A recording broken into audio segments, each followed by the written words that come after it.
Добрый вечер, дорогие друзья! У нас морозы, холодно. Вот я решила затопить камин, потому что я очень люблю посидеть у огня. Я его даже летом топлю. Люблю, когда летом дождливая погода, прохладно. Люблю вечером затопить в беседке камин. Сейчас зима, у меня есть свободное время, я могу просто сидеть у огня, наслаждаться огнем.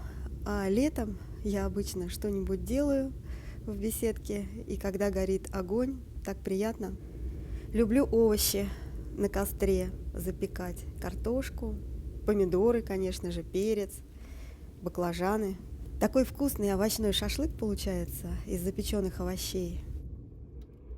Друзья, я раньше так не любила зиму, постоянно ждала, чтобы побыстрее она закончилась и началась наконец-то весна. А в последнее время мне очень нравится зима. Я просто поняла, что самое главное сделать себя счастливой именно сегодня, именно сейчас. День счастья только сегодня. Каждое утро я себе говорю, что сегодня мне обязательно повезет. И вы знаете, везет. Обязательно что-то происходит такое, что мне очень нравится. Друзья, камин топится, а я решила еще и рыбу засолить. Это нерка. Я уже ее, в общем-то, засолила. Перед этим я ее промыла, порезала, смешала соль с сахаром. К сожалению, не смогу вам сказать точных пропорций, потому что я не знаю точный вес этой рыбы. Примерно она весит 500 грамм, я так думаю, плюс-минус.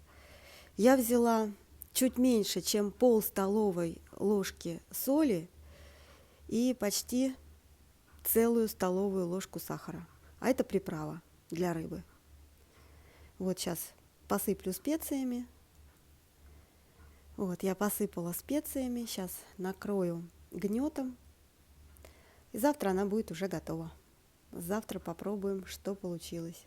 Вы знаете, мне кажется, что рыба домашнего посола, она более вкусная, чем готовая. Вот, накрываю тарелочкой. Завтра будем пробовать. Друзья, кошка спала, она у меня спит под батареей, увидела, что топится камин, и тут же прибежала. Она так любит сидеть возле камина, прям возле огня сидит. Обожает огонь, нисколько не боится. Друзья, в последнее время я так люблю зиму. Лето, конечно, я тоже очень люблю, но у меня летом практически никогда не бывает выходных. Это очень редко. А зимой у меня есть свободное время, можно топить камин, можно гулять по лесу, можно читать книги какие-нибудь интересные.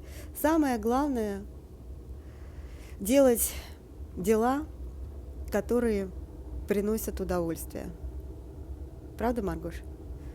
Летом я себе запланировала дела, которые я буду делать именно зимой, потому что зимой у меня есть на это время. Я очень люблю читать книги, люблю что-то изучать, узнавать что-нибудь новое, учиться чему-нибудь, меняться, побывать в каких-то местах, где я еще никогда не была. Столько интересных мест. Все. Сейчас она придет ко мне. Обычно, когда я начинаю ее снимать, она сразу же уходит. А сейчас, видите, вот я снимаю ее и даже никуда не уходит, никуда не убегает.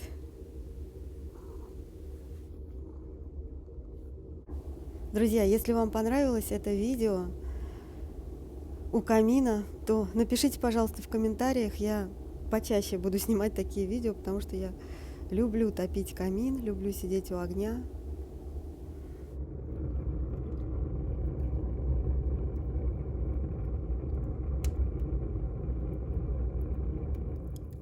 Считается, что огонь – это символ солнца. И свечи – это тоже символ солнца. Зимой нам так его не хватает, вот поэтому здорово посидеть у огня или просто свечку зажечь. Доброе утро, дорогие друзья! Я себе заварила травяной чай. Летом я собирала иван-чай, и вот я его себе завариваю. А это джем из ягод. Вот, Маргоша уже здесь, конечно же, быстренько прибежала. Вот хочу вам показать ягодный джем. Это из смородины, малины. Я показывала летом, как я его готовлю. Не пожалеете, если приготовите по моему рецепту. Друзья, рыбка уже готова, она уже засолилась, просолилась. Я сделала к ней соус. Это бальзамический уксус, мед, сок лимона и масло. Вот я все перемешала. Это соус для рыбы. Еще можно свеклу отварить и тоже полить вот таким соусом. Тоже очень вкусно. Друзья, добрый вечер. Сейчас ко мне гости приедут. Сейчас девчонки приедут. И я готовлю ужин. Здесь у меня цыпленок тушится, а в духовке я запекаю яблоки. Вот, сейчас он еще немножечко поджарится. Уже почти готов. И салат я буду готовить. Вот. Зелень из магазина, конечно же. Обычно у меня всегда своя зелень. Зелень, лук зеленый, петрушка, укроп, авокадо, огурец. А это соус из брусники я привезла. Друзья, девчонки уже приехали. Это Наталья, вы ее все знаете, а это Люда. У Люды сегодня день рождения. Не очень все гладко у нее прошло. У нее небольшие проблемы произошли на работе. Наталья ей помогает. Ну вот Наталья лучше расскажет, лучше меня. В двух словах, Наташа, расскажешь, что произошло? Да, на самом деле это не небольшие проблемы, это очень серьезные проблемы. И Люда столкнулась с вопиющей ситуацией, что ее работодатель – это крупный сотовый оператор. Понятно, что у них денег очень много, что они связаны со спецслужбами, у них неограниченные возможности. Но ее работодатель повесил на Люду ложные обвинения и сейчас выставил ей огромный долг, почти 90 тысяч рублей. Арестованы все ее счета, и человек остался просто без средств к существованию. Ситуация усугубляется тем, что некоторое время назад Люда стала жертвой несчастного случая. Она упала и повредила себе руку. Это был закрытый перелом с раздроблением сустава или кости, локтевого сустава. Ей сделали операцию, и Люда находится на больничном уже несколько месяцев. Она не может полноценно, ее рука полностью не функционирует, полностью не разгибается, то есть она не может работать. Люда находится на больничном. И еще такой момент важный и усугубляющий Людину ситуацию, то, что она снимает квартиру, то есть у нее нет своего жилья, поэтому она вынуждена все время работать, все время иметь доход, потому что ей просто нужно все время оплачивать квартиру. В итоге выясняется, что грабеж, который произошел в ноябре 2020 года, целый год уже прошел после этого грабежа, ограбили салон сотовой связи, в котором работала Люда, ограбили, вытащили из кассы 86 с чем-то там рублей, 86,5 тысяч рублей, извините. В итоге ее пытались принудить подписать согласие вины, Люда категорически отказалась, и вот через год ей прилетает вот этот вот штраф. Представляете? То есть, причем удалось увидеть судебный приказ, и в судебном приказе, представляете, что написано? Что Люда якобы после инвентаризации не досдала деньги. Якобы это она как будто украла, своровала из кассы деньги. Представляете? Более того, Люда писала заявление в полицию от компании на грабителей. Грабители есть на видео, как они прям достают из кассы деньги.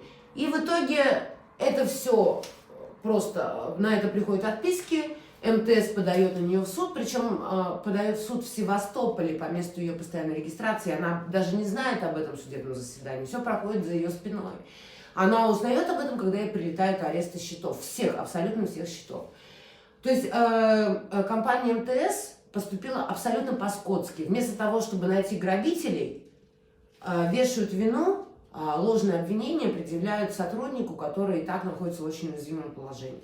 В итоге Люда сейчас не может получить свои больничные, потому что у нее арестованы счета, и если переведут на любой счет, то эти деньги просто улетят. И она вынуждена с больной рукой, ну с больной, я имею в виду не до конца функционирующей, работать ночные смены, чтобы зарабатывать себе на хлеб. И вот я попросила своих подписчиков поддержать Люду, потому что Люда, мои подписчики уже давно знают Люду, Люда мужественно отстояла свое право человека отказаться от медицинского эксперимента. Летом мы ее отмазали от процедуры, от модной процедуры. Нам удалось ее отстоять, отбить. Причем для этого пришлось мне ей оказать информационную поддержку, написать несколько писем, и в итоге от нее отстали. И Люда говорит, что это произвело некий перелом, да, среди сотрудников.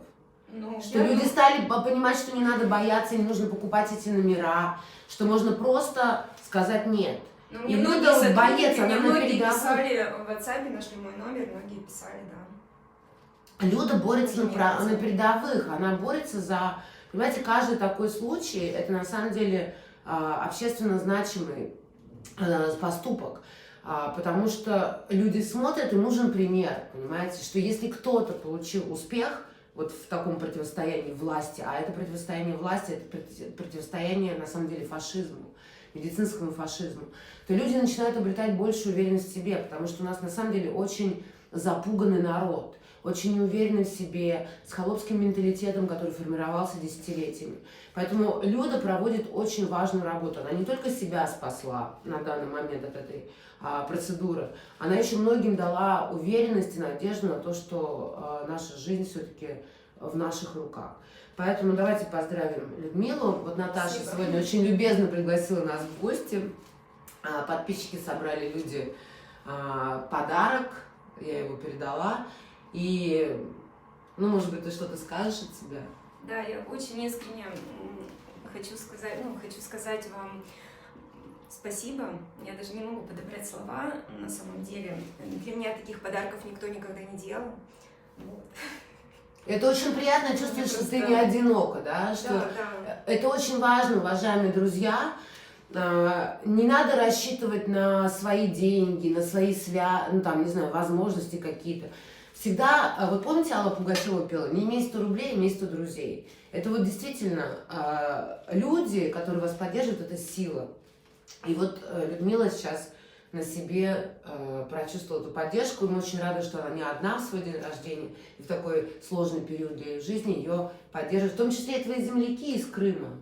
Да, Дмитрию супер благодарность. Да, спасибо. Так что, уважаемые друзья, мы на очень позитивной ноте, и большое спасибо Наталье, что она нас сегодня приняла и угощает. Спасибо.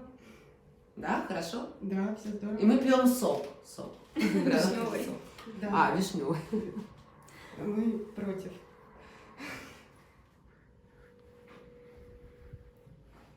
Все говорить? Давай.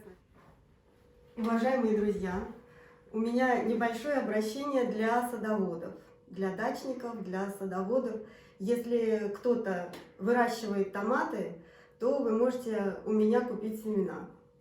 У меня коллекция редких коллекционных сортов томатов. Они очень вкусные, они очень красивые, урожайные. Подходят для средней полосы России. Вот. В общем, пишите мне. Вкусно, полезно. Да. Красиво, Я вкусно, пробовала. полезно. Да, и все видео про томаты, про выращивание томатов на Наташином канале, Да, ссылка в вот описании. начинается уже посевная. Вот, в ближайшее время я буду показывать, как я их выращиваю в теплице, как я их выращиваю в открытом грунте, в пленочной теплице, без обработок. Это я все делаю, никаких химических препаратов не использую. Вот, В общем, все начиная от посевов, заканчивая сбором урожая и заготовками. А сорт Вова Путин есть? Да, есть сорт Вова Путин. Серьезно? Да, Ну вот, уважаемые друзья, попробуйте сорт Вова Путин. да. Один из неплохих сортов, очень даже неплохих. Но есть еще лучше. Уважаемые друзья, ссылка на Наташин канал в описании. Покупайте семена, выращивайте томаты, потому что скоро нас ждет продовольственный кризис, и выращивание и заготовки своей еды станут как никогда актуальны. Спасибо, что смотрите. До новых встреч!